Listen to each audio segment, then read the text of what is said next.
നമ്മൾ വന്നിരിക്കുന്നത് ഒരു വെയ്റ്റ് ലോസ് റെസിപ്പി ആയിട്ടാണ്. അതായത് മില്ലറ്റ് വെച്ചിട്ടൊരു fried rice.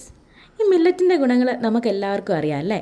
Weight മാനേജ്മെൻറ്റിനും cholesterol reduce ചെയ്യാനും നമ്മുടെ ഡൈജഷനൊക്കെ ഒന്ന് ഇമ്പ്രൂവ് ചെയ്യാനും നമ്മുടെ ഷുഗർ ലെവലൊക്കെ ഒന്ന് മാനേജ് ചെയ്യാനും ഒക്കെ ഒത്തിരി ഹെൽപ്പ് ചെയ്യുന്നൊരു ഐറ്റമാണ് മില്ലറ്റ്. അപ്പം മില്ലറ്റ് വെച്ചിട്ട് ഇന്ന് വെറൈറ്റി ആയിട്ട് ഒരു ഫ്രൈഡ് റൈസ് ഉണ്ടാക്കിയാലോ? ഇതിനായിട്ട് നമ്മളിവിടെ എടുത്തിരിക്കുന്നത് ബീൻസ്, ക്യാരറ്റ്, ക്യാബേജ്, ക്യാപ്സിക്കം, പിന്നെ ഒരു 2 അനിയൻ, ഒരു ചെറിയ പീസ് ജിഞ്ചർ ചോപ്പ് ചെയ്തത്, പിന്നെ 7 ഗാർലിക് ചെറുതായിട്ടൊന്ന് ചോപ്പ് ചെയ്തെടുത്തത്.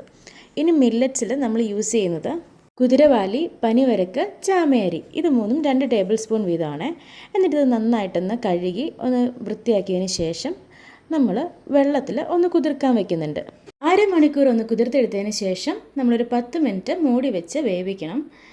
ഇതൊക്കെ എന്ന് പറഞ്ഞാൽ നമ്മുടെ ഷോപ്പുകളിൽ ഇപ്പം ഈസിലി അവൈലബിൾ ആണ് കേട്ടോ. ഇത് നിങ്ങൾക്ക് അറിയില്ലാത്തവർക്ക് നിങ്ങൾക്ക് ഷോപ്പിൽ പോയി ചോദിച്ചാൽ ഇത് നമ്മുടെ എളുപ്പത്തിൽ നമുക്ക് കിട്ടും. അതങ്ങനെ റെയർ ആയിട്ടുള്ളൊരു സംഭവമൊന്നുമല്ല. അപ്പോൾ ഇനി നമുക്ക് വീഡിയോയിലേക്ക് പോകാം.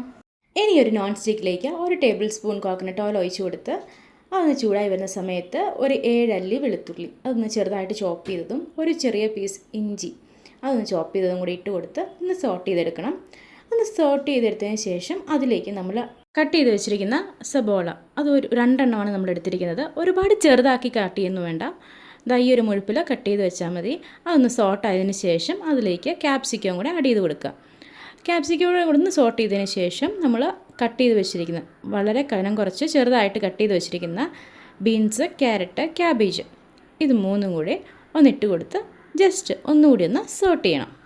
ഇത് ഒരുപാട് വഴന്ന് പോകുന്നു വേണ്ട, ജസ്റ്റ് ഒന്ന് വാടിയാൽ മാത്രം മതി. അങ്ങനെ ഓവർ കുക്ക്ഡ് ആയി കഴിഞ്ഞാൽ ഇതിലെ ന്യൂട്രിയൻസ് എല്ലാം നഷ്ടപ്പെടും. സോ ഇത് ജസ്റ്റ് ഒന്ന് സോട്ട് ചെയ്തതിന് ശേഷം നമുക്ക് ആവശ്യത്തിനുള്ള ഉപ്പും പെപ്പർ പൗഡറോടെ ആഡ് ചെയ്ത് കൊടുക്കുക. എന്നിട്ട് വീണ്ടും ഒന്നുകൂടി ഒന്ന് സോട്ട് ചെയ്യുക. എന്നിട്ടൊരു 2 മിനിറ്റ്സ് ഒന്ന് മൂടി വെച്ച് ജസ്റ്റ് ഒന്ന് കുക്കാവുന്നിടം വരെ വെയിറ്റ് ചെയ്യുക. ഒരുപാട് കുക്കാവുകയും വേണ്ട, ഒന്ന് വാടുന്ന സമയത്ത് മൂടി മാറ്റി എടുക്കാവുന്നതാണ്. എന്നിട്ട് അതിലേക്ക് നമ്മൾ ഓൾറെഡി വേവിച്ച് വെച്ചിരിക്കുന്ന മില്ലറ്റ്സ് അതും കൂടി ആഡ് ചെയ്ത് കൊടുക്കുക. എന്നിട്ട് ഇത് നന്നായിട്ടൊന്ന് മിക്സ് ചെയ്യുക. ഇതോടെ നമ്മുടെ മില്ലറ്റ് ഫ്രൈഡ് റൈസ് റെഡി ആയിട്ടുണ്ട്. നമ്മൾ നേരത്തെ പറഞ്ഞ പോലെ ഇതിലും ബെസ്റ്റ് ഒരു വെയ്റ്റ് ലോസ് റെസിപ്പി വേറെ ഉണ്ടാവില്ല കേട്ടോ. ഈ മില്ലറ്റ്സ് വെച്ചിട്ട് നമുക്ക് ഒരുപാട് പ്രൊഡക്ട്സ്, ഒരുപാട് ഫുഡ് ഐറ്റംസ് ഉണ്ടാക്കാൻ പറ്റും. പക്ഷേ ഇങ്ങനെ ഒന്ന് കഴിച്ച് നോക്കിയാൽ അത് ഒരുപാട് ഇഷ്ടപ്പെടും കേട്ടോ. ബിക്കോസ് നമുക്കിതിൻ്റെ വെജിറ്റബിൾസിൻ്റെ ന്യൂട്രിയൻസും എല്ലാം നമുക്ക് കിട്ടുന്നുണ്ട്. കുറച്ചുകൂടി ഫുള്ളായ പോലെ, സ്റ്റമക്ക് കുറച്ച് ഫുള്ളായ പോലത്തെ ഒരു ഫീലാണ്. ആൻഡ് ഇതിന് ഏറ്റവും കുറവ് കലോറിയാണ്. ഇതിലെ സാല്യുബിൾ ഫൈബേഴ്സ് നമ്മുടെ ബാഡ് കൊളസ്ട്രോളിനെയൊക്കെ കുറച്ചിട്ട് നമ്മുടെ ഹാർട്ടിനെ കുറച്ച് പ്രൊട്ടക്റ്റ് ചെയ്യുന്നുണ്ട്. ഒപ്പം ഇതിലെ മഗ്നീഷ്യം നമുക്ക് ബ്ലഡ് പ്രഷർ കുറയ്ക്കാനും ഹെൽപ്പ് ചെയ്യുന്നുണ്ട്. അപ്പോൾ ഡയറ്റ് ഫോളോ ചെയ്യുന്നവരും വെയ്റ്റ് ലോസിന് വേണ്ടിയിട്ട് ട്രൈ ചെയ്യുന്നവരൊക്കെ ഈ ഒരു റെസിപ്പി ഒന്ന് ട്രൈ ചെയ്തിട്ട് നിങ്ങളുടെ അഭിപ്രായം കമൻറ്റ് ചെയ്യുക.